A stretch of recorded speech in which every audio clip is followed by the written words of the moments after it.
Allez, salut à tous et bienvenue sur InfoCatch. Allez, on est parti donc pour une nouvelle interview. Je suis en compagnie donc, du seul et de l'unique Hugo Pérez. Merci à toi d'avoir accepté mon invitation. Est-ce que tu peux te présenter en quelques mots pour les gens qui ne te connaisseraient pas?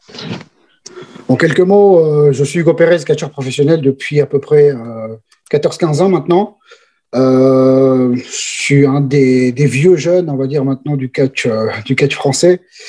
J'ai commencé à la WS ici en France. Ensuite, j'ai eu un passage indépendant aussi dans le circuit indépendant français, notamment avec la PC, toutes les fédés qui puissent exister en France. J'ai fait pas mal le tour de l'Europe aussi, et donc voilà, me voici avec toi aujourd'hui. Est-ce que tu pourrais nous parler un petit peu de la première fois que tu as découvert le catch? Comment ça arrivé? Est-ce que c'est un petit peu comme nous tous en regardant à la télé ou comment ça s'est passé pour toi? Je pense que c'est comme tout le monde, hein. La télévision a beaucoup joué là-dessus. Le plus vieux souvenir que j'ai du catch, c'est quand j'étais petit. Je suis originaire de l'Équateur, en Amérique du Sud, donc j'étais là-bas.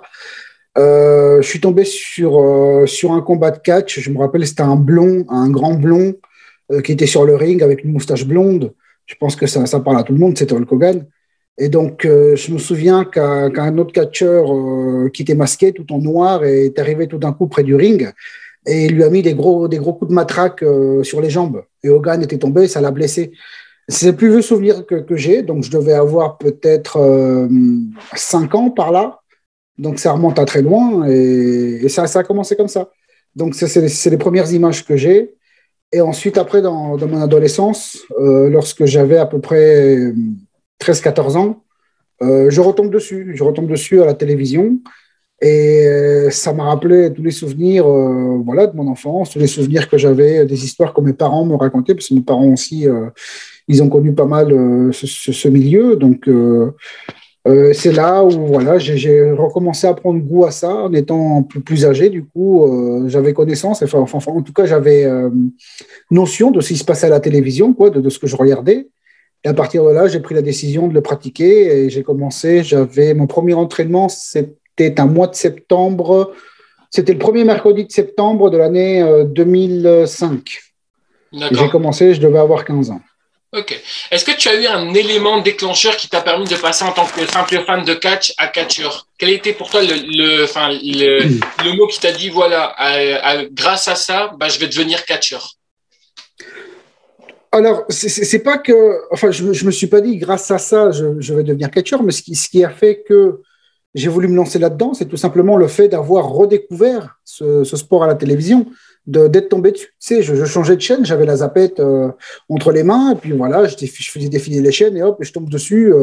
À l'époque, donc je te parle de 2004 par là, donc il y avait une grosse feud avec, je crois qu'il y a Batista qui venait d'arriver, il y avait un gros truc avec Batista, Triple H à l'époque, c'est ce qu'on voyait à la télévision. Tu avais des catcheurs comme Chris Benoit, tout ça, et donc c'est juste ça en fait, c'est juste le fait d'avoir redécouvert, comme je te disais, en étant adolescent, donc je regardais bien, je voyais bien ce qui se passait sur le ring, je le comprenais mieux que quand j'étais petit. Donc en fait, c'est tout simplement ça en fait, c'est comprendre cette magie, comprendre comment dire, ce qui m'a donné envie en fait, c'est de connaître comment ils font, voilà. C'est de moi aussi ressentir la souffrance peut-être qu'on pouvait avoir sur le ring, si c'était vrai ou pas.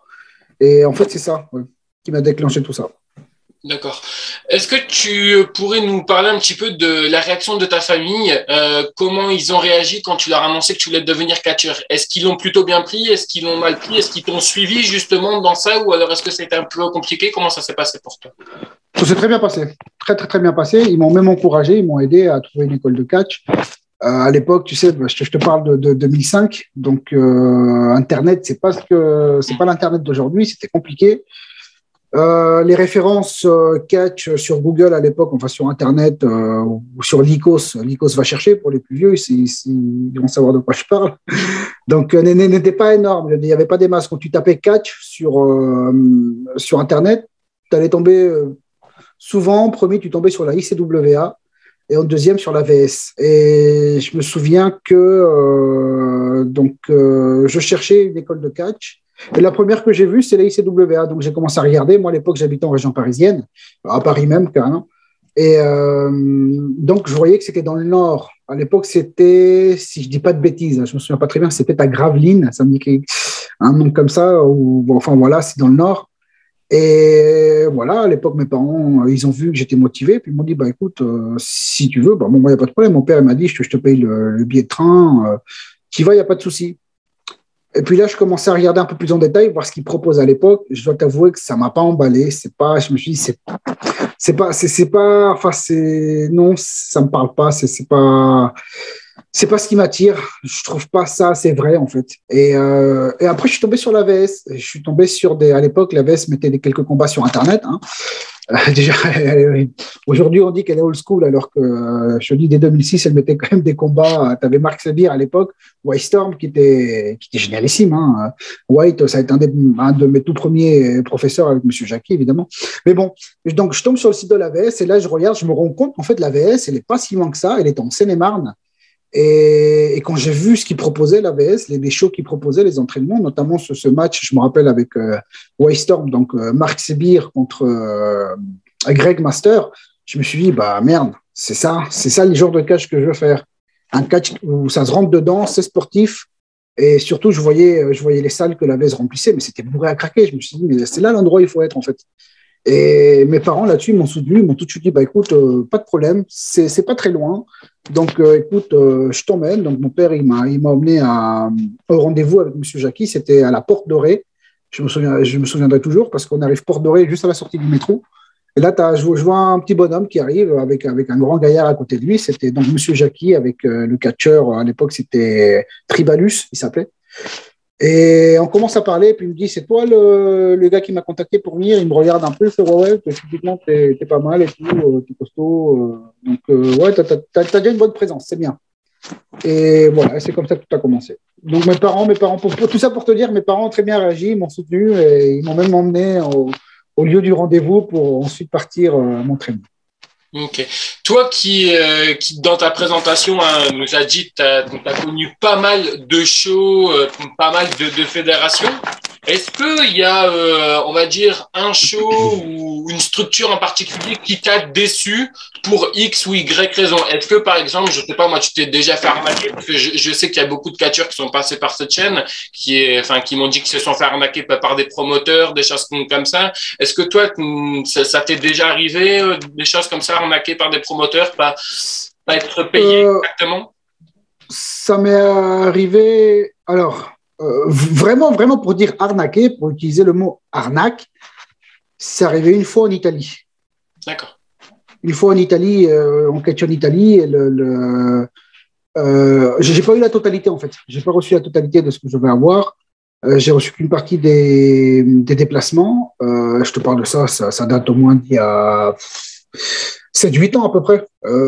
Bon, j'avais déjà fait plusieurs dates pour cette fédé-là, la Italian Wrestling Superstar, je crois que ça s'appelle comme ça. Et donc, ouais, j'avais fait 3-4 dates avec eux, ça s'était super bien passé. Puis au bout de la 5e, je sais pas, tout d'un coup, voilà. On n'a pas vu la couleur de l'oseille. Donc, mais bon, c'est la seule fois, c'est la seule fois.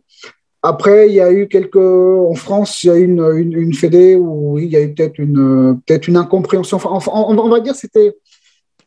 Je laisse comme ça parce que c'est arrivé le jour où il y avait eu les attentats, il me semble, les attentats de 2015. Comment 2015. Peut-être pas là. Il y avait eu toute l'affaire avec les frères Kouachi qui s'étaient barrés dans l'imprimerie, tout ça. Et en fait, c'est arrivé à ce moment-là. En fait, on devait aller en Bretagne de ce côté-là.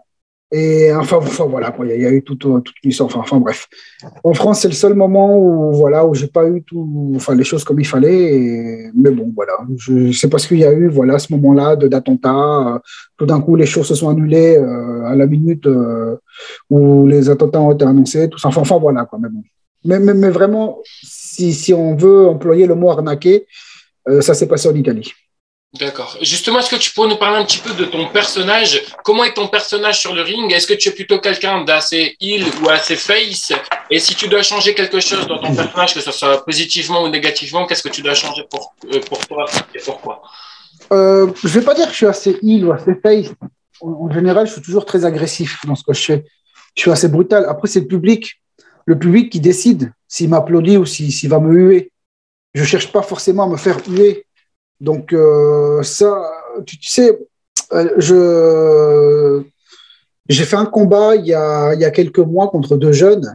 C'était un combat en handicap, 2 contre 1. Les jeunes, bah, ils arrivent, ils tapent des mains, ils essaient de taper des mains dans le public et tout. Bon, le public ne réagit pas trop. Et quand je suis rentré, le public m'a applaudi. Logiquement, on va dire que j'étais censé avoir le rôle du heel, mais non, je ne l'ai pas eu. Le public m'a applaudi, donc c'est plutôt à lui de décider. Mais dans l'ensemble, voilà, mon personnage est plutôt agressif. Il rentre dans le tas, il rentre dedans. Je suis comme ça sur le ring. D'accord. Justement, pour les gens qui n'ont pas l'opportunité, nous fans, hein, de rentrer dans les coulisses, comment ça se passe exactement dans les coulisses avant un show? Comment toi, par exemple, tu te prépares? Est-ce que tu es plutôt quelqu'un de stressé? Est-ce que tu es détendu? Si tu es stressé, est-ce que tu as une méthode à toi pour relâcher cette pression? Comment ça se passe pour toi dans les coulisses? Bah, écoute, pour moi, ça se passe très bien parce que voilà, ça fait 15 ans que je suis dans ce milieu. Euh, Moi, j'arrive, je suis content d'être là déjà. Je rigole avec les gens avec qui je suis proche. Je salue tout le monde dans le vestiaire, évidemment. C'est ce qui est très important. Même s'il y a des gens que peut-être j'apprécie pas énormément ou avec qui j'ai moins d'affinité pour dire les choses comme ça. Voilà, déjà, j'essaie d'être courtois avec tout le monde, c'est ce qui est normal. On est dans un groupe, on travaille tous ensemble. Euh, et pour le stress, bah écoute, j'ai pas vraiment de stress parce que je prends vraiment plaisir à être là, à profiter du moment, à profiter des gens avec qui je suis. Et donc voilà, les vestiaires, ça se passe comme ça. J'arrive, je m'installe calmement. J'aime bien avoir mon coin. S'il y a du monde autour de moi, c'est cool, mais j'aime avoir mon coin, moi. Et je pense que les gens, ils le remarquent. Je ne suis pas trop fan quand, voilà, si je m'installe. J'aime bien avoir mon confort. Des fois, tu as des jeunes, ils arrivent, ils posent leur valise comme ça à côté de toi, ils jettent tout et tout, limite, ils virent tes affaires. Mais putain, à ce moment-là, je regarde, j'ai envie de les tarter. C'est quand même un peu un manque de respect parce que moi, je ne le fais pas avec les autres. J'essaie toujours d'avoir ma place et de faire en sorte que les autres, ils aient de la place aussi. Voilà. Donc, moi, je suis plutôt comme ça. Et j'aime beaucoup rigoler. J'aime beaucoup rigoler dans les vestiaires. Je pense que c'est certains catcheurs, s'ils regardent ton interview, ils vont se rappeler peut-être des conneries ou des bêtises que je faisais dans les vestiaires. On a déjà dit en je suis le genre de gars, voilà, c'est amusant. J'aimais bien attacher les lacets des bottes des adversaires ou cacher les ceintures ou des conneries comme ça, tu vois. C'est peut-être une façon de ne pas te stresser, justement, de me détendre et de déstresser les autres, tu vois. Je suis plutôt comme ça. Et puis maintenant que j'ai aussi mon écurie, j'ai mes apprentis catcheurs. Bah, quand ils sont en gala maintenant, bah, j'essaie d'être avec eux, de rigoler avec eux. Et j'essaie aussi de les conseiller et plein de choses comme ça. Donc, moi, voilà, quand j'arrive dans un gala, ça se passe comme ça. Et je pense que c'est aussi une façon de se déstresser, voilà, que tout aille au mieux. Tu penses qu'il y a, parce que moi, on me l'a souvent dit, alors après, enfin, c'est vraiment toi, vraiment au niveau de ton point de vue, mais est-ce que tu penses vraiment que dans les coulisses, peu importe qui c'est, est-ce que tu penses qu'il y a vraiment une compétition entre catcheurs? C'est-à-dire que si, admettons, il y a un nouveau catcheur qui viendra arriver, bah, tu vois, souvent, les gens, ils voudront pas s'approcher de lui parce que, tu vois, c'est un petit peu la relève. Tu comprends ce que je veux dire?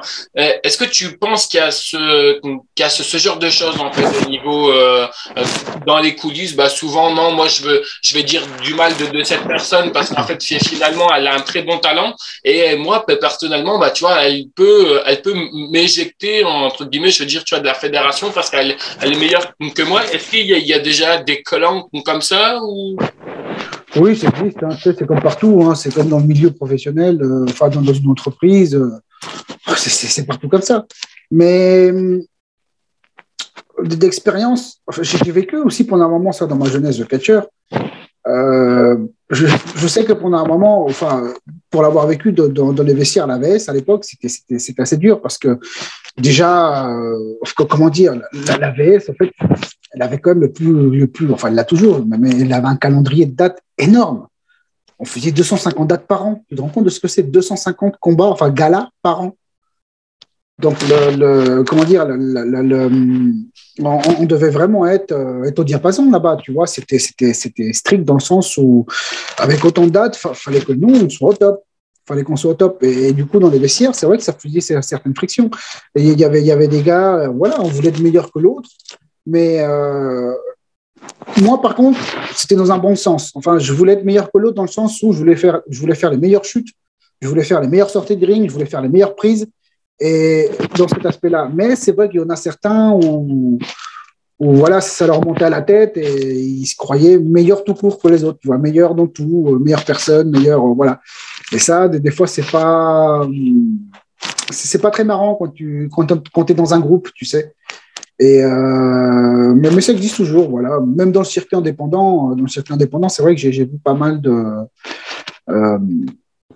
choses dans ce genre-là, surtout. J'ai rarement vu justement un catcheur vouloir être meilleur qu'un autre, mais meilleur en faisant les meilleures choses pour le public. J'ai toujours vu, la plupart du temps, c'est dommage de le dire, hein, des gens vouloir être meilleurs que d'autres, mais meilleur en méprisant l'autre, le catcheur ou le coéquipier avec qui il va combattre. Voilà, donc c'est pas. Mais c'est que ça existe. C'est comme ça. On va juste terminer sur ça au niveau donc des vestiaires. Est-ce qu'il y a déjà eu des choses, toi, qui t'ont choqué? Par exemple, je sais qu'on m'a déjà dit qu'il y avait malheureusement, il s'est passé pas mal de choses. Est-ce que toi, personnellement, sans citer de nom, on n'est pas là pour aller accuser les gens ou quoi que ce soit, mais est-ce que tu as vu des choses, toi, dans les vestiaires qui t'ont choqué? Tu disais, ah ouais, d'accord, même dans le catch, ça existe aussi. Choqué, non. Il arrive un tas de trucs dans le vestiaire, tu sais, mais je suis pas. J'ai vu tellement de trucs, non, ça me choque pas.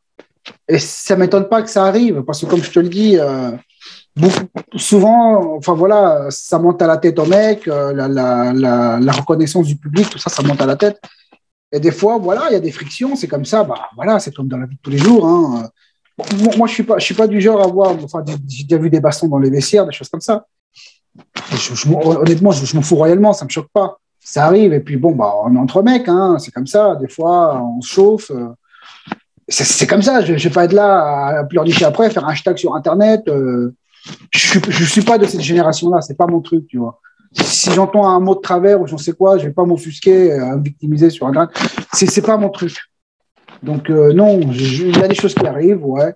Mais c'est comme ça. C'est que dans la vie de tous les jours, ça se passe comme ça. Donc, c'est comme ça. Ça me choque pas. Je suis déjà intervenu dans certains aspects, des fois quand des gens sont battus, mais bon, après on parle, on met les choses au clair et ça s'arrête là. Et puis voilà. Après, chacun fait sa vie et ben voilà, on n'est pas là à faire les ouin-ouin sur les réseaux sociaux, quoi. Ok. Je ne sais pas si tu veux qu'on en parle. Si jamais tu veux pas, c'est pas grave. À ce moment-là, on passera à une autre question. On peut parler de ta relation avec Pauline ou pas du tout? Non, il n'y a pas de problème. Oui, je voulais justement déjà savoir comment tu l'as rencontré, comment ça s'est passé et quelle vue tu vois, toi, enfin, quel regard tu portes, toi, sur les catcheuses du côté du catch. Bah, écoute, comment on s'est rencontrés? Tout simplement, moi, j'étais instructeur au dojo de l'AVS à Farmoutier. Et donc, bah, c'était une des élèves qui s'entraînait. Puis petit à petit, bon, bah, voilà, on s'est connus comme ça, on a commencé à parler. Et puis, bah, une relation s'est installée. Et puis, une chose, on a entraîné une autre. Et puis voilà, on s'est mis en couple, tout simplement. Ce qui se passe dans la vie de tous les jours, quoi. Voilà, tout simplement. Il n'y a rien de plus, il y a rien de plus compliqué, quoi. Enfin, de plus simple, je veux dire. Voilà, toi, tout simplement. Ton regard au niveau des catcheuses féminines, c'est quoi exactement? Est-ce que tu es très déçu? Ouais, dans l'ensemble, ouais. Les bonnes catcheuses françaises, on les compte que sur les doigts d'une main. C'est triste de dire ça. Mais c'est aussi la faute, je pense, des entraîneurs, parce que j'ai vu beaucoup d'entraîneurs être beaucoup trop gentils avec les filles. Soit ils étaient trop gentils avec les filles, ils ne voulaient pas les brusquer, soit ils essayaient de les draguer, puis enfin voilà. C'est complètement bête. Je trouve les très bonnes catcheuses aujourd'hui, françaises, hein, je te dis, tu les comptes sur les doigts d'une main. Hein. Il y a qui? Je vais te les citer. Moi, à mes yeux, celles qui sont au niveau catch, attention, je ne parle pas des meufs qui sont le plus exposées sur Internet ou qui font les plus de tweets, ça ne m'intéresse pas du tout. Moi, je te parle de ce qui se fait dans le ring. On a Chana, on a Pauline, on a Camille Grillon, on a qui d'autre qui me vient par la tête donc je dis Chana, Camille Grillon, Pauline, on a en fille encore, tu vois, j'ai même du mal à les trouver, quoi. Ouais. J'en ai trois là, tu vois, Mila, on a on a non. C'est pas mon truc, non. Non, mais non, tu vois, moi, je trouve, tu vois, elle fait partie des jeunes ou des personnes qu'on met trop en valeur alors que sur un ring, elle va rater tout ce qu'elle fait. Enfin, je comprends pas. Je comprends pas. Ça, tu vois, c'est quelque chose que je comprends pas, j'arrive pas à capter. C'est pour ça que j'ai bien précisé, je te parle bonne catcheuse sur le ring, pas sur Internet. Hein. Ouais, d'accord, ok. Voilà. Moi, je suis franc avec toi. Non, mais justement, moi, c'est ce que je te dis en off. Moi, je veux vraiment que tu sois le plus honnête possible. Et j'avais aussi une question par rapport à ça. Est-ce que vous en avez déjà peut-être parlé avec Pauline ou quoi que ce soit, ou peut-être que tu l'as remarqué? Est-ce que des fois, on t'a jamais raclaqué à la gueule du terme, ou à toi ou à celle de Pauline? Pauline, elle arrive à avoir, on va dire, tu vois, genre, admettons, des matchs ou quoi que ce soit, parce qu'elle est la copine de Hugo. Est-ce qu'elle n'arrive pas à monter Non, justement, non. Et dès le départ, justement, je lui dis, tu sais, j'avais dit à Pauline, tu sais, pour éviter tout ça, moi, je vais me mettre en retrait. Et j'étais très content de voir que ça a fonctionné et que c'est son talent à elle qui a parlé. J'ai fait exprès, tu sais, je me suis mis en retrait, j'ai jamais essayé de l'imposer ou quoi que ce soit. Et c'est même grâce à elle que moi, j'ai eu des bookings. Tu vois? Et ça me plaît, ça m'a plu parce que c'est son talent qui a parlé surtout. C'est sa façon de catcher, c'est ce qu'elle représente sur le ring qui a mis ça en valeur et qui l'a mise en avant, tu vois? Et des fois, moi je sais, hein, je sais très bien que souvent, certaines catcheuses ne comprenaient pas pourquoi ceci, pourquoi cela. Peut-être parce qu'elle fait bien le job, c'est tout. Et c'est parce que c'est les promoteurs qui le demandent, parce que c'est les promoteurs qui la veulent, tout simplement. Donc, déjà arrivé, toi, d'entendre ça, elle arrive à avoir pas mal de choses parce que c'est la copine d'Hugo que. C'est pas qu'elle arrive, non, c'est pas tant dans cet aspect-là. C'est pas qu'elle arrive à avoir des bookings ou qu'elle arrive à avoir des choses. Non, mais il y a eu, je le vois très bien, j'ai très bien vu chez certaines filles, voilà un petit peu ce questionnement. Mais je pense qu'après, une fois que Pauline a travaillé avec ces filles-là, voilà, elles se sont juste rendues compte que voilà, le travail était fait, que c'est grâce à ça, tout simplement. D'accord, ok. Comme ça, au moins, tout le monde comprend et au moins, les choses sont mises. Moi, je te parle ouvertement, je te dis la vérité. Hein. Moi, j'ai fait exprès de me mettre en retrait, justement, pour voir, parce que c'était mon élève aussi, Pauline, moi en tant que coach, pour voir, justement, on va voir ce que tu vaux, ce que tu peux faire, est-ce que tu peux rapporter pour dire les choses comme ça. Et avec son travail, son talent, ses qualités, elle a su s'imposer, tout simplement. Justement, est-ce que tu pourrais nous parler de l'un de tes meilleurs matchs et l'un de tes pires matchs que tu as fait jusqu'à maintenant? Écoute, mon meilleur match, tu parles meilleur match niveau catch, combat, quoi. Ouais, catch. Au niveau sentiment, on va dire. Non, catch. Dans le catch, tu dis? Ouais, dans le catch, ouais. Mon meilleur combat, c'est compliqué comme question quand même. C'est compliqué parce que pour moi, le meilleur moment que j'ai pu avoir, c'est quand j'ai catché à l'Arena Mexico, à la CMLL. Mais je sais, je suis conscient que j'ai pas pu donner le meilleur de moi-même parce que franchement, c'est un rêve de gosse. Tu arrives du jour au lendemain, tu as les officiels qui arrivent de la CMLL qui disent: ah bah tiens Hugo, demain tu es programmé dans une arena de 20 000 personnes. Quoi. Ah, d'accord. Tu vois, ça m'est tombé dessus comme ça. Donc c'était un peu compliqué niveau catch, c'est vrai. Ça reste quand même l'un des meilleurs moments, meilleurs combats. Mais niveau catch, mais vraiment niveau technique, niveau catch, meilleur match, je pense que je choisirais un match contre Aigle Blanc, peut-être. Quelque chose que j'ai pu faire avec Aigle Blanc, c'est un jeune, maintenant, il commence à faire, il s'est bien fait une place dans le milieu, que j'apprécie beaucoup, son travail, j'apprécie beaucoup, et à chaque fois que j'ai affronté, franchement, j'ai toujours pu donner quelque chose de différent. En étant poids lourd, donc j'ai pu mettre de la voltige, enfin du high flying dans mes combats avec lui, tu vois. C'est quand même quelque chose d'intéressant. Donc je dirais un match avec Aigle Blanc et mon pire combat, je sais pas. Franchement, je pourrais pas te dire. Non, c'est compliqué parce que j'ai toujours essayé de donner le mieux de moi-même, mais je peux pas dire qu'il y a un pire combat. Peut-être pire situation, oui, mais pas combat. c'était un gala, ça date, hein, il y a très longtemps, c'était un gala, un catch sur l'eau, du catch sur l'eau, donc on n'en voit pas plus du tout. C'était du côté de la Bretagne, ça devait être dans un espèce d'étang, enfin, On a déjà parlé.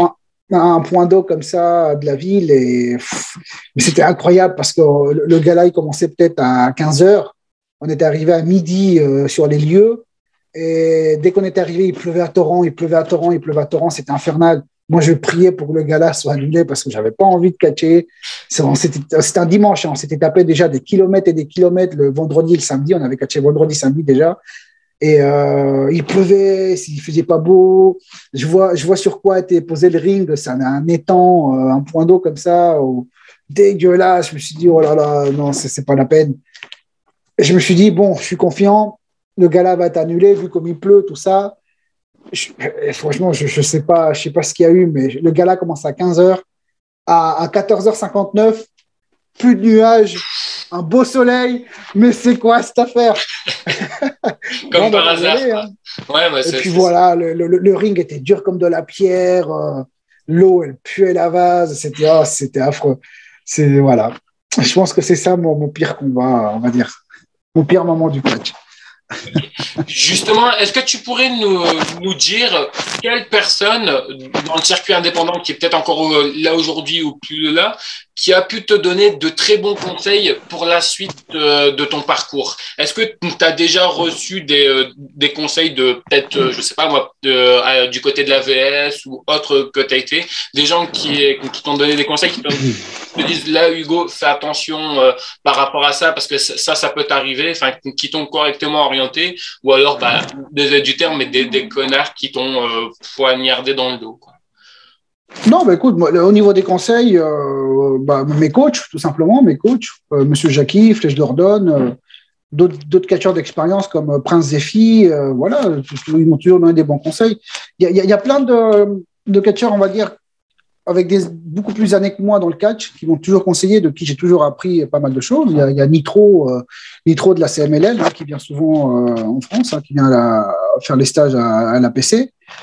Lui fait partie des gens qui m'ont toujours conseillé. Hein, c'est un de mes amis dans le catch et c'est quasiment mon parrain dans le catch, en quelque sorte aussi, parce que c'est aussi grâce à lui, ça a été ma connexion pour aller au Mexique à la CMLL, par exemple. Bon, j'ai mes entraîneurs, comme je te disais, Flèche d'Ordonne, Monsieur Jackie, qui m'ont toujours formé, qui m'ont toujours dit, écoute, ça, faut faire, ça, faut pas faire, méfie-toi de ça, méfie-toi de ceci.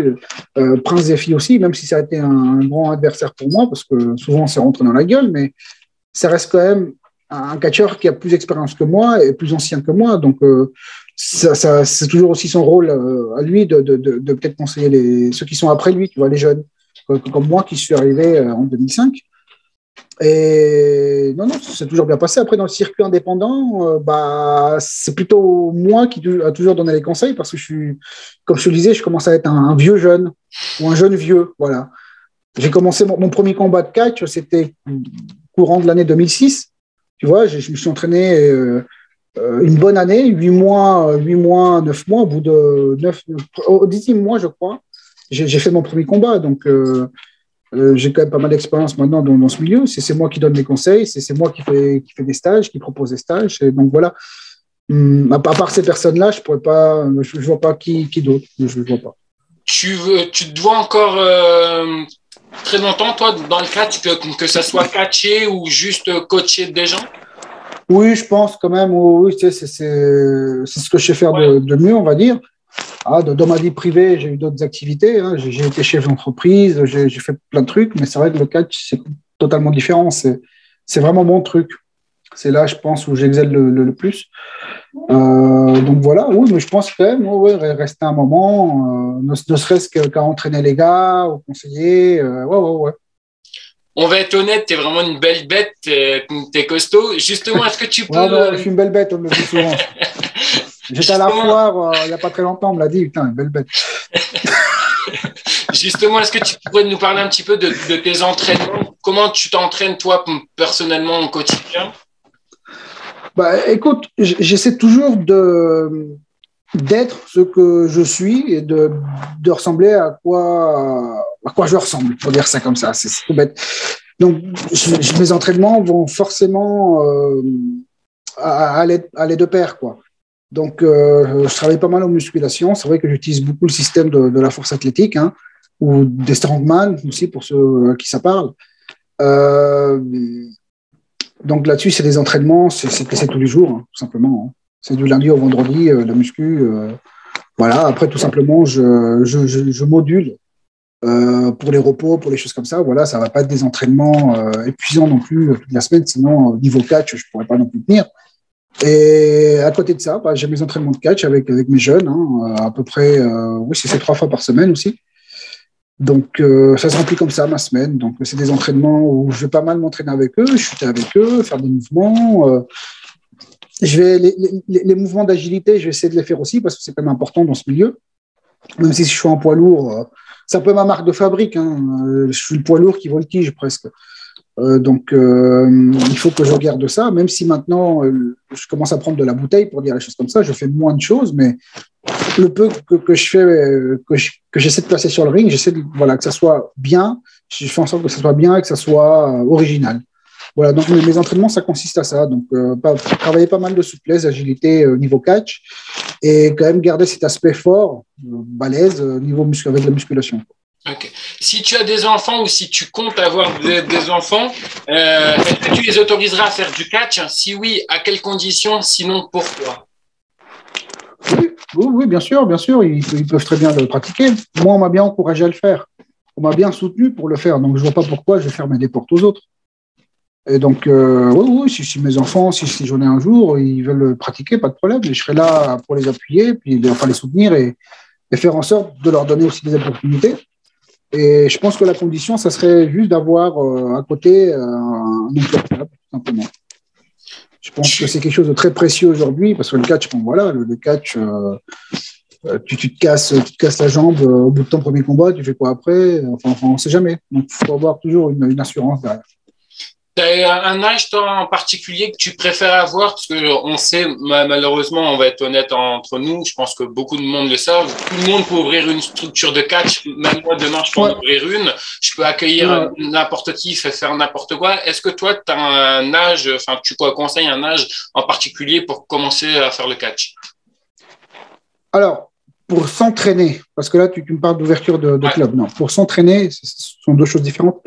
Pour s'entraîner, moi, je pense qu'un jeune, moi, j'ai bien commencé, j'avais 15 ans. Je ne suis pas mort, je suis pas. Enfin, voilà, quoi, ça ne m'a pas fait de mal.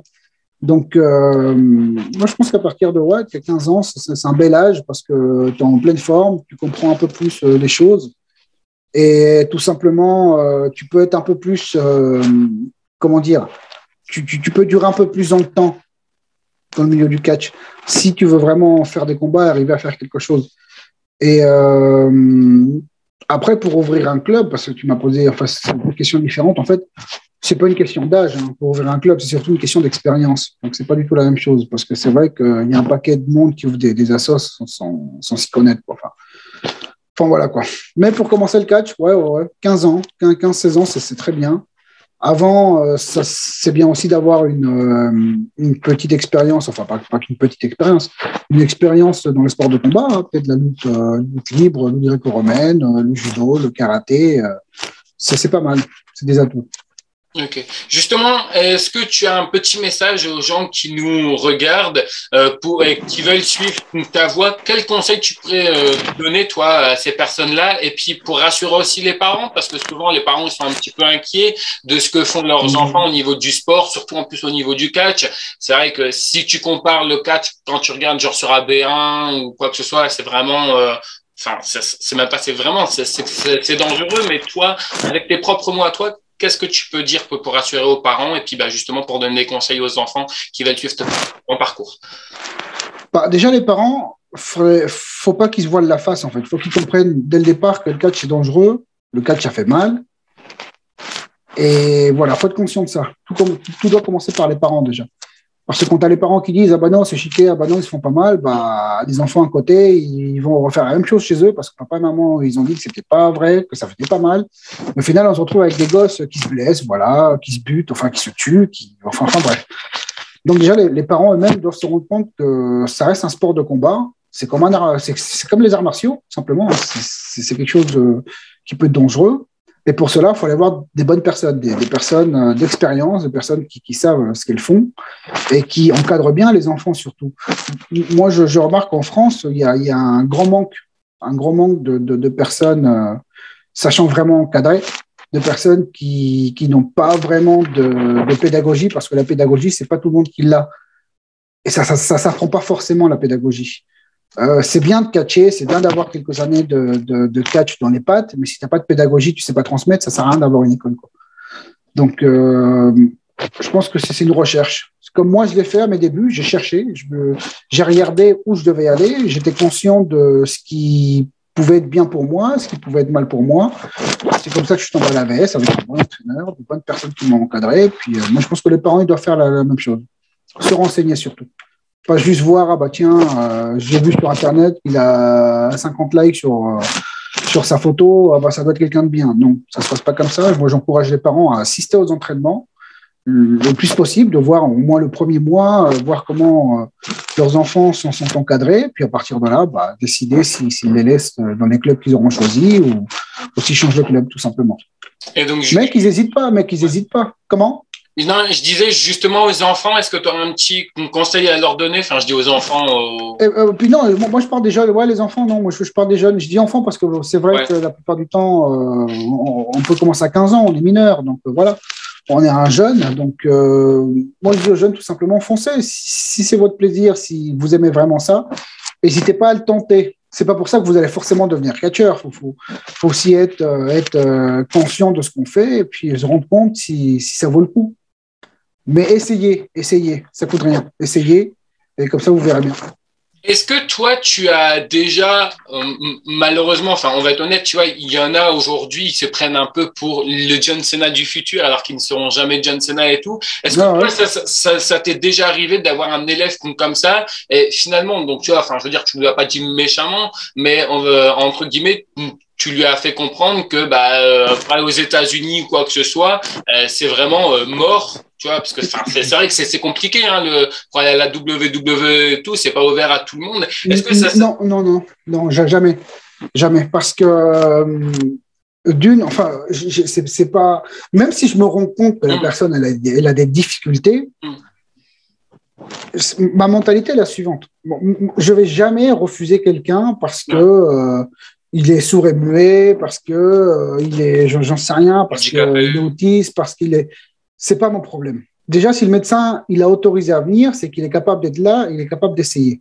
D'accord. Ouais. Bon, mon but, c'est d'accueillir la personne et de l'encadrer au maximum, lui donner toutes les possibilités pour que par lui-même, il se rende compte s'il peut continuer, s'il peut réussir à catcher, à devenir catcheur, ou si juste cette activité-là doit juste rester dans le domaine du loisir. Tu vois. Moi, ma mentalité, c'est celle-ci. C'est que chaque personne, c'est d'offrir toutes les possibilités. Non. Moi, je donne toutes les possibilités, j'offre toutes les possibilités aux personnes pour pratiquer le catch dans les meilleures situations, selon son niveau, selon ses capacités, pour que la personne elle-même se rende compte si elle peut continuer ou pas. Tout simplement. Mais je dis, même si la personne elle a des difficultés, je lui dirai jamais tu réussiras pas, pour toi ça va être dur. Non. Moi déjà, je lui donne, je leur dis, hein, le catch c'est pas facile. Hein. Il souffre beaucoup. Les entraînements sont durs, surtout avec moi. Moi je te dis, je me considère comme un vieux de la vieille parce que j'étais entraîné par des vieux de la vieille. Tu vois. Moi, quand les gars ils viennent s'entraîner chez moi, c'est pas pour leur apprendre à faire ce que John Cena ou le catcheur du moment fait à la télévision. Quoi. Moi, ça, je m'en fous royalement. Pour moi, un mec qui vient s'entraîner chez moi, d'abord, il faut qu'il sache déjà connaître son corps, c'est-à-dire il faut qu'il sache de quoi il est capable. Est-ce qu'il sait rouler? Est-ce qu'il sait au moins se tenir debout comme il faut sur un ring?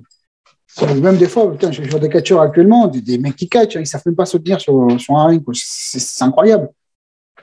Donc, pour moi, je suis un vieux de la vieille, voilà. Mais en même temps, je les encadre bien. Je suis très pédagogue. Des fois même, ma compagne me dit, mais attends, tu es assistante sociale ou tu es entraîneur? Non, mais c'est vrai parce que j'essaie d'encadrer au mieux les gens, de leur parler. Non, mais c'est bien, c'est important. C'est important. Et faire en sorte que, voilà, s'ils ont les capacités, s'ils peuvent, s'ils se donnent les moyens à aller encore plus loin, bah, je serai là. Mais c'est parce qu'eux, ils l'auront décidé, pas parce que moi, je l'aurais décidé. Tu vois. Ouais. Ma mentalité, c'est ça. Ma façon de travailler, c'est ça. Tu en parlais tout à l'heure, mais je ne sais pas si tu as quelque chose de plus à en rajouter. Et comme ça fait aussi partie d'une de mes questions, je vais demander un peu plus approfondir, si ça ne te dérange pas. Que réponds-tu, toi, aux gens qui te disent que le catch, c'est truqué? Est-ce que tu n'en as pas un peu marre d'entendre ça? Et est-ce que tu n'es pas un peu frustré? Et pourquoi ces gens-là pensent ça, en fait?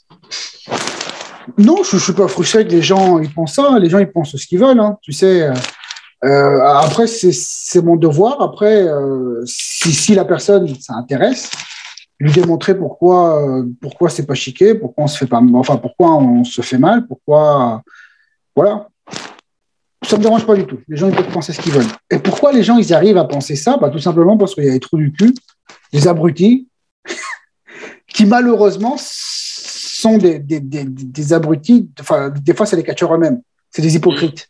Ouais. C'est les catcheurs eux-mêmes qui vont souffrir, qui vont des fois être hospitalisés, qui vont des fois, qui vont tout le temps même sortir avec des bleus après leur combat, et qui vont être les premiers à dire « Oh non, c'est juste un spectacle. Oh non, non, on se fait pas mal. Oh non, non. »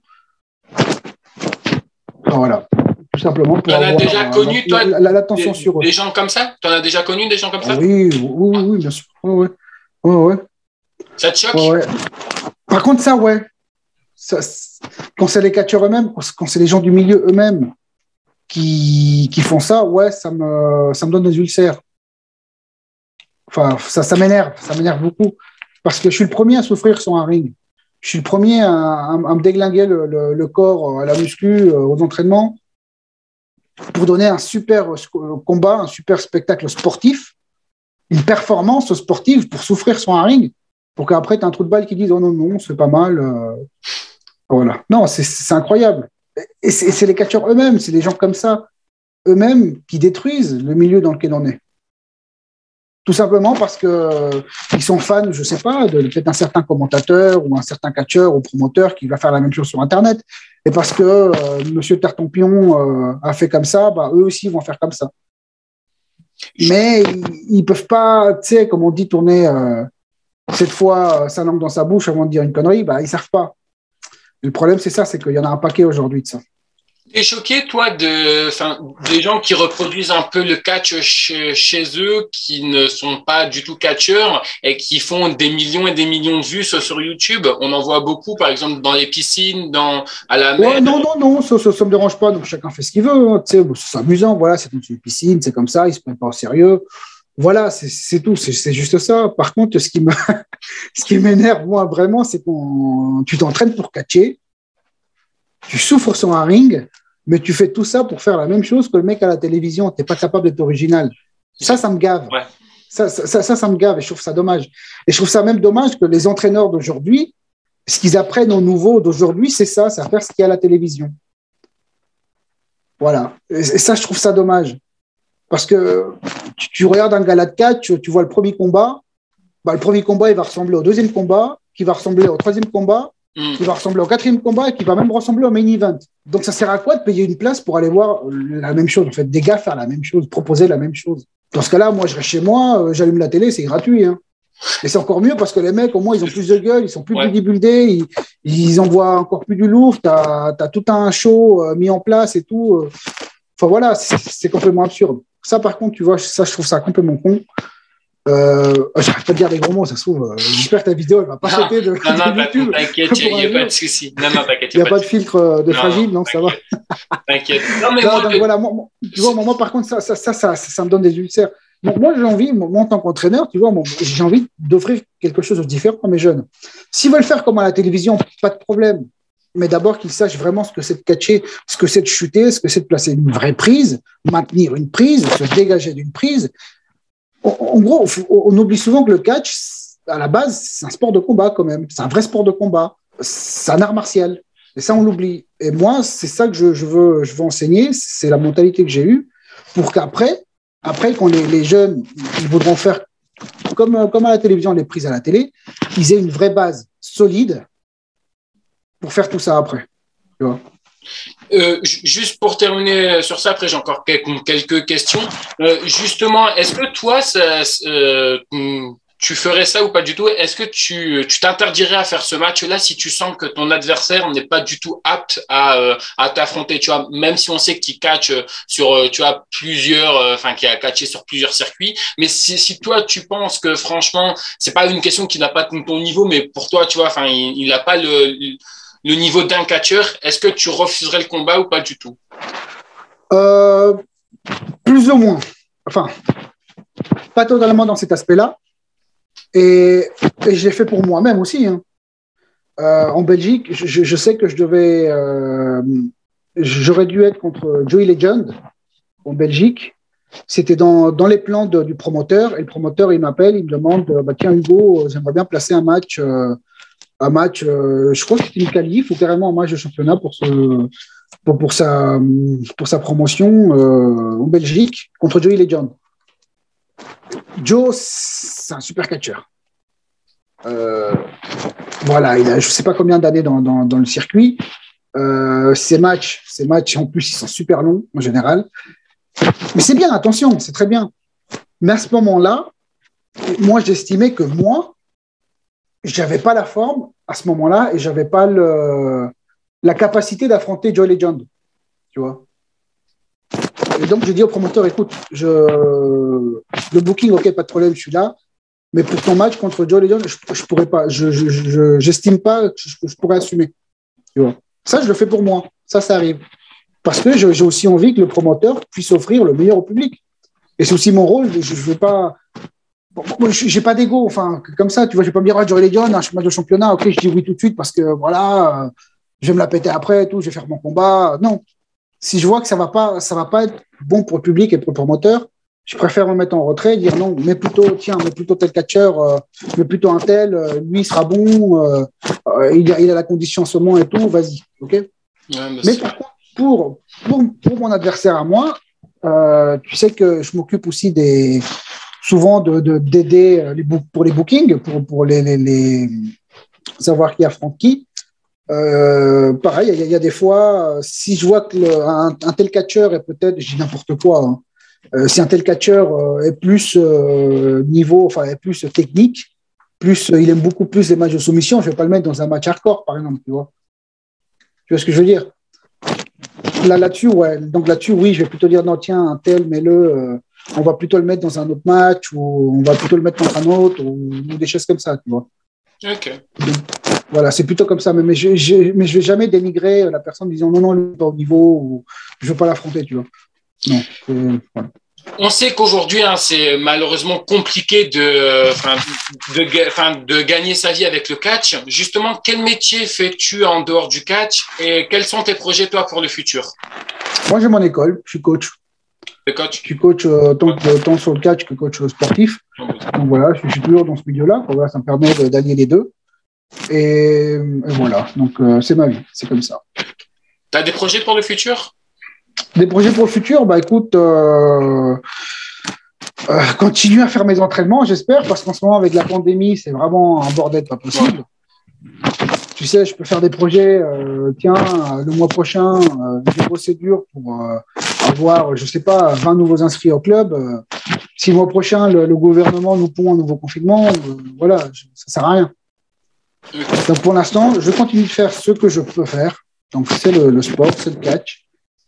Et pour l'instant, on va tout. Ok, on va continuer encore avec quelques questions, puis après, c'est vraiment terminé. Puis je te remercie encore une fois. J'avais eu un débat hier, enfin, c'est pas un débat, mais c'est un sujet avec quelqu'un que tu connais très bien, Michael. Bref. Et en gros, on parlait de justement. C'est des Michael, je connais un paquet. Hein. Ouais, mais je sais plus c'est quoi exactement. Son nom de catcheur, il est même capitaine. Enfin bref. Ok, ouais. Muran. Ouais, voilà, c'est ça. Et en gros, en fait, on parlait donc justement de vous, en tout cas, des catcheurs, mais de la reconnaissance, être reconnu en tant que catcheur. Je sais pas si tu comprends ce que je veux dire, c'est-à-dire qu'aujourd'hui, malheureusement, vous n'êtes pas reconnu par l'État et tout. Est-ce que toi, c'est quelque chose qui t'embête? Je veux dire, tu vois, que les structures ne passent pas à la télé ou quoi que ce soit. Est-ce que toi, c'est quelque chose qui... Non, ça m'embête pas du tout. Ça m'embête pas parce que ça m'embête pas tout simplement. Ça m'empêche pas de faire ce que je fais. Il y a d'autres moyens de se faire reconnaître. Donc non, c'est pas gênant, c'est pas gênant. Okay. Tu sais, même si je suis pas reconnu, moi je regarde ici, je suis responsable de club, je regarde auprès de ma mairie. C'est pas parce que je suis pas reconnu par l'État que je vais pas leur demander une subvention, tu vois. Donc je vois pas ce qui va changer. Tu penses donc, que ça me dérange pas. Tu penses que plus tard, un jour, on verra des fédérations françaises à la télé ou tu penses que ça va être compliqué pour toi? C'est pas le fait d'être reconnu ou pas qui va faire qu'on va passer à la télévision. Ce qui fait qu'on passe à la télévision, c'est ce qu'on propose. Est-ce que ce qu'on propose est bon?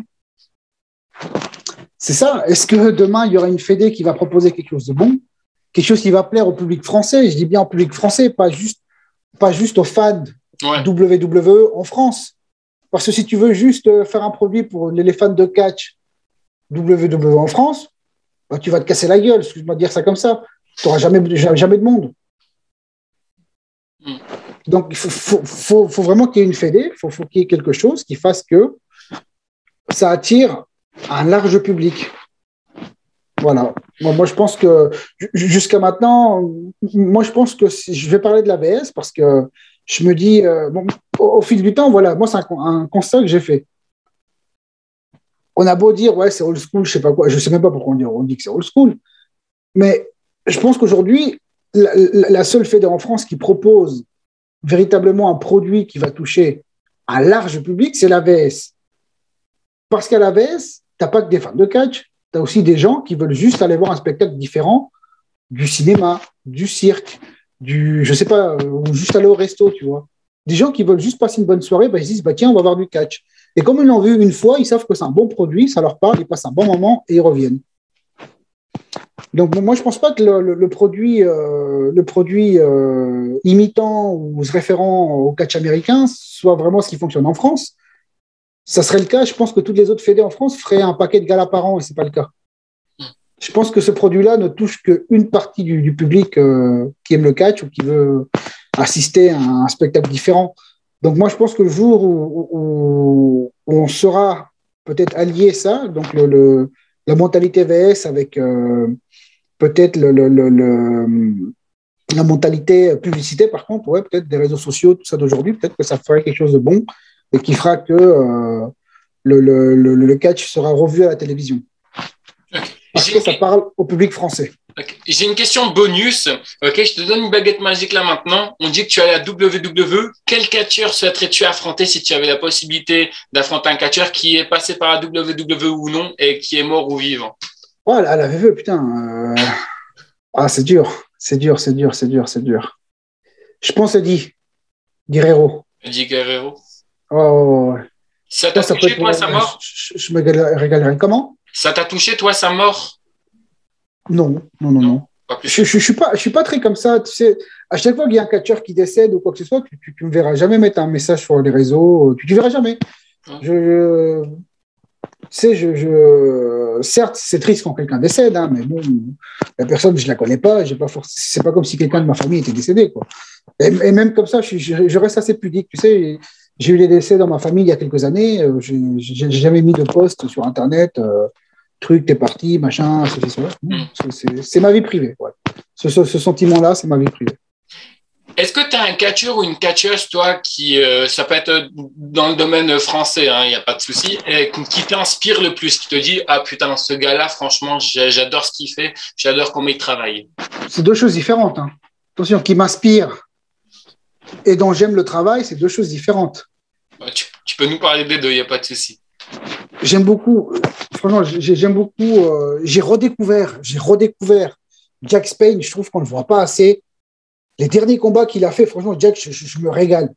Je me régale parce que Jack, c'est l'un des rares, enfin, je trouve, hein, c'est mon point de vue, qui a vraiment ce truc, enfin, du catch où le mec, c'est crédible. Moi, je crois à tout ce qu'il fait. Je crois à tout ce qu'il fait. Le moindre coup de pied, la moindre patate, les chutes qu'il fait, moi, j'y crois. Quand il souffre, je souffre avec lui. Et Jack, franchement, j'adore. Franchement, j'aime beaucoup ce qu'il fait. Un aigle blanc, j'aime beaucoup ce qu'il fait. Franchement, pour moi, c'est le futur. Voilà, aigle blanc, c'est un gars, pareil, il rentre dans l'art. Moi qui l'ai affronté, putain, lui, il faisait quoi? Je sais pas, il faisait dans les 70 kilos, 65 kilos, 70. Moi, j'en faisais 115 à un moment. Le mec, il me soulève. Enfin, j'y crois. C'est des gars, voilà, qui me font croire au catch. Et je suis vraiment admiratif de leur travail, quoi. Et qui m'inspire, qui me donne vraiment l'inspiration, c'est les vieux catcheurs. C'est même pas les jeunes, c'est les vieux catcheurs. Parce que avec eux, je découvre des choses qu'on ne voit pas aujourd'hui, tout simplement, et qui me donnent envie de les refaire. Moi, je regarde mon entraîneur, Jackie Richard, je vois ses vieux combats, Jackie Richard, à Flash Gordon. Je vois aussi des très vieux catcheurs mexicains dont je suis très fan, qui font des choses qu'on ne voit plus du tout. Aujourd'hui, à part voir des coups de pied, coups de poing, je projette dans les corps close line, body slam, c'est tout ce que les catcheurs ils font. Mais quand je vois ces catcheurs-là, ouais, ils m'inspirent beaucoup parce que je découvre des choses qu'on ne voit plus aujourd'hui. Des fois, je vois des choses, des fois on parle de Jeff Hardy, oh là là, Jeff Hardy a sauté de la troisième corde, souhaite ton bombe et tout. Je vois des matchs des années 40. Au Mexique, les mecs, ils le faisaient déjà, ça. C'est incroyable. Et il fait des choses qu'on voit pas. Donc voilà. Moi, c'est ça qui m'inspire. Ok. On va terminer juste avec 3 dernières questions. Je voulais savoir, est-ce que tu avais déjà rencontré des catcheurs qui sont connus? Par exemple, tout à l'heure, je sais que tu parlais de Shanna qui est passé du côté de la AEW et tout. Ou est-ce que tu as pu rencontrer aussi d'autres catcheurs? Si oui, est-ce qu'ils ont pu te Un paquet. J'ai une anecdote, j'ai une anecdote sympa avec un catcheur très, très, très, très, très connu. Ouais. Mais en catcheur connu, j'ai fait équipe. J'ai travaillé avec pas mal de personnes. En Italie, j'ai bossé avec Bobby Lashley, avec Carlito. Ici en France, je me rappelle, si j'oublie, je suis désolé, mais il y a Mark Haskins qui me revient en tête. Il y a, donc ça c'est l'Angleterre, hein. Mark Haskins, Mickey Whiplash. Par exemple, j'ai bossé avec qui d'autre, j'ai vu un tas de monde, Paul Landon, enfin voilà. J'oublie des noms. Mais j'ai une anecdote superbe que pour moi, c'était l'un des meilleurs moments de ma carrière et dans les backstage. Je catchais, j'étais en Hollande et le manager guest, le guest manager de la soirée, c'était Ricky Steamboat. Donc déjà, on était avec Ricky Steamboat. Moi, j'ai affronté ce soir-là Kenzo Richard, un catcheur hollandais. Et à la fin du show, donc Ricky Steamboat vient féliciter certains catcheurs. Il vient, c'est le général manager invité de la soirée. Donc il nous réunit tous dans les vestiaires. Et je dois t'avouer que mon anglais, il est un peu naze. Mais bon, donc j'avais un pote qui traduisait. Et il dit, Hugo, est-ce que tu peux venir? Kenzo, est-ce que tu peux venir? Et Ricky Steamboat. Et là, tu as Ricky Steamboat devant tout le vestiaire réuni qui dit, voilà les gars, si vous voulez comprendre le catch et savoir ce que c'est de catcher et comment se fait ce business, vous regardez catcher Hugo et Kenzo Richard. Donc les gars, vous avez fait un super travail, je vous félicite. Ricky Steamboat, hein, avec sa grosse bagouze Hall of Fame. Hein.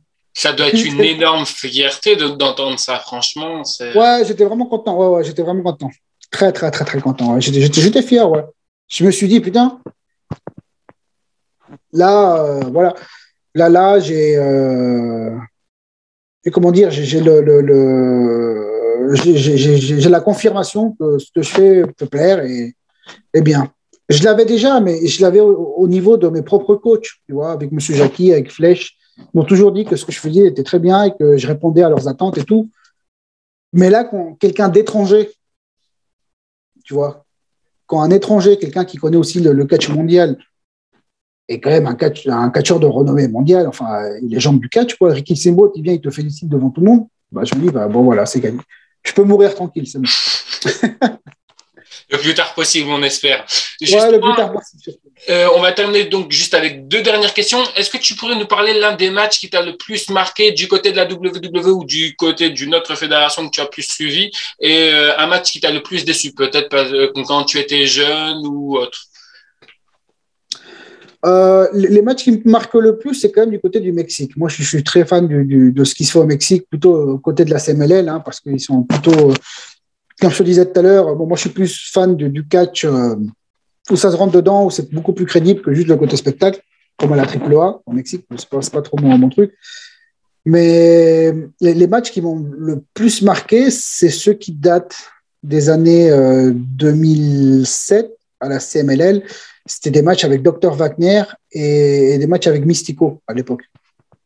Et la Parka, c'était incroyable parce que ça se rentrait dedans, quoi. Et puis en même temps, tu avais du catch, tu avais du très beau catch. Tu pouvais avoir certes du high flying, comme des prises embarquées super puissantes, des choses comme ça. Et puis quand tu vois toute la ferveur qui est autour du public, qui crie, qui ramène des espèces de cornemuses, tu sais, pour faire du bruit, enfin un tas de trucs, ça te prend. Ouais, c'est vraiment les combats de Dr Wagner.